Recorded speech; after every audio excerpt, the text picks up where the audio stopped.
The Owens Valley was an open pasture land, with Owens Lake and Owens River, along with Mono Lake, being the only sources of water in the area, as the land only got about 5 inches of rain per year.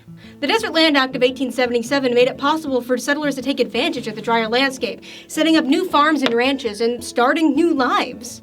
This was a new, simple way of life for many people, and they desperately wanted to keep it that way. Let's meet our other zone of interest, Los Angeles. With a population of about 100,000 and still constantly growing, this new city was a jewel of Southern California. Just like the Owens Valley, this place was a fresh start for many people. However, with the city constantly growing and expanding into a desert, there was one resource that was crucial in its success: water. It's time to meet our star player, William Mulholland. Mulholland ran the Los Angeles Water Company, later called the Los Angeles Water Department, with the philosophy that water was the only reason Los Angeles couldn't reach its full potential. He wanted to make Los Angeles the true center of commerce and agriculture in the West, and water was the only way to accomplish this.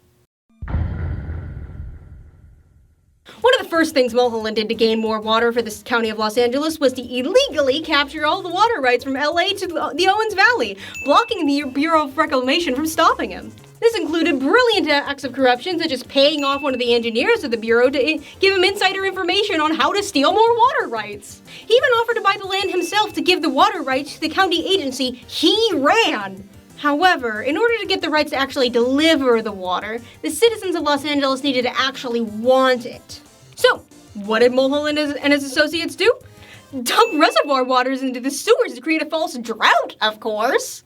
Mulholland just saw this action as a temporary loss for much larger gain. The county, not knowing about this activity, saw the lack of water and decided to finally push through Mulholland's project titled the Los Angeles Aqueduct in 1906. And with that, Mulholland and his team got right to work building the new 375-kilometer aqueduct that would deliver water straight to the homes of Angelinos. The effects on the Owens Valley were immediate. Quite suddenly, there was a massive drought in the area, turning the once open pasture lands into an area that was practically a desert.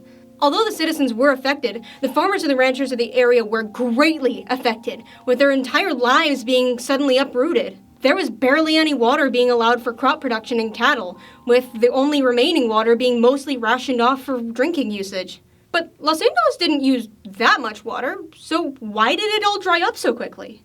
Well, part of the funding for the aqueduct was so that California's new hub of agriculture, the San Fernando Valley, could get enough water for production. This wasn't supposed to cause any major issues, with only a minor drought being originally planned. However, that was with Mulholland's original population estimate. When Mulholland was building the aqueduct, he assumed that the population of Los Angeles would only grow to about 350,000 in the next 10 years.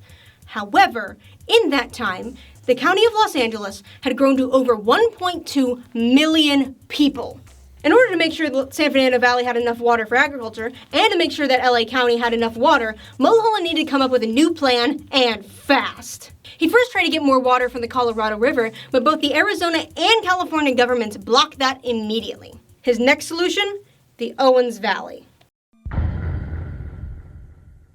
It took a bit longer for the physical conflict to begin, as in 1923, a drought struck Los Angeles hard. So, once again, Mulholland got to work with his underhanded tactics. Before the drought, Mulholland was already working closely with the Owens Valley irrigation cooperatives, the people who own the water rights to the farmers.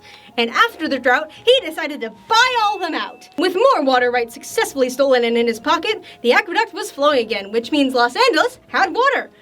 Owens Lake, on the other hand, was not so lucky. To put it simply, the lake was gone. With all the water going to the San Fernando Valley for agriculture and to the county of LA for drinking, the lake was completely dried up.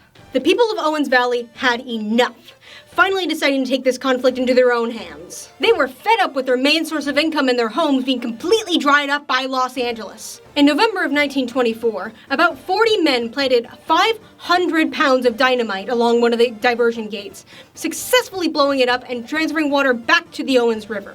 An emergency spillway gate was next, with over 100 people this time seizing control and opening the gate back to the valley. Not much is documented about what happened between 1924 and 1927, but we can assume tensions still ran high, as there is over 10 recorded bombings that happened during the so-called war.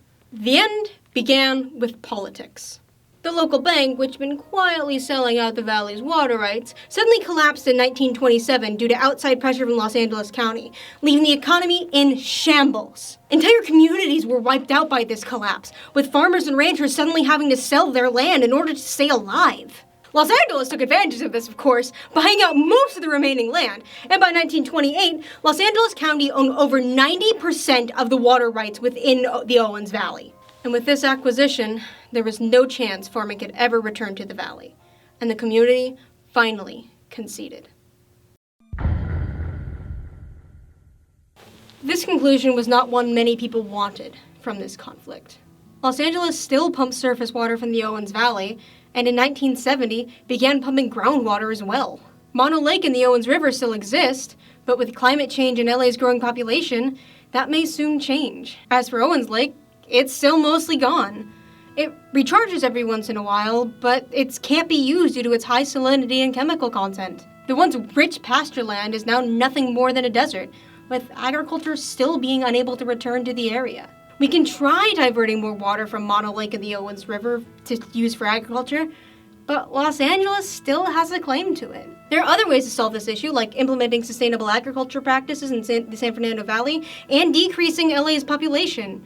But both of those don't seem possible anytime soon. All the valley can hope for is better water filtration and capture methods, or to have LA start to finally fend for itself. We might never see justice for William Mulholland's actions over 100 years ago, and the ecosystem may never return to the way it was. Mulholland may have been able to save his skin and continue meddling in other Southern California water conflicts, but the people in the Owens Valley had to leave their entire lives behind. Great power comes great responsibility. And if you have enough power, you will never be held responsible. All right, let's pump the gym.